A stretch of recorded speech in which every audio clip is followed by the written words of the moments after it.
Hey friends, if you encounter the issue where Windows keeps installing old AMD drivers on your system, then please watch this video. Now there's a tool called AMD Auto Detect. Okay, and this is only if you're using an AMD system. So you can use this tool to what do we say update your drivers, but I will give you a much better option here.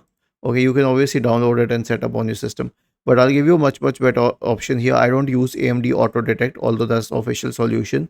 I will search for the brand of my system, followed by drivers. For example, I use an Asus computer, so I'll search for Asus drivers. If you use a Dell, HP, Lenovo computer, then search accordingly. So I'll go to the Asus website. I'll enter my model number, which is FA507RE.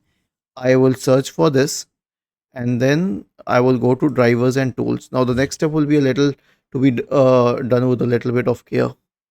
So let us wait till it loads, and then we can scroll down to the graphics card drivers, and then in the graphics card drivers I'll click on show all downloads. So I'll find the AMD graphics drivers, not the Nvidia one, the AMD one. I'll download the latest one and then install it.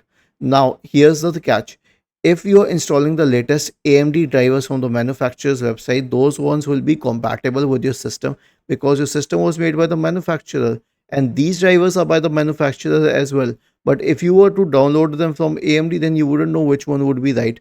Though they say AMD Auto Detect works, but this solution has always proven to solve my problem. Was this helpful? If yes, then please subscribe to the channel.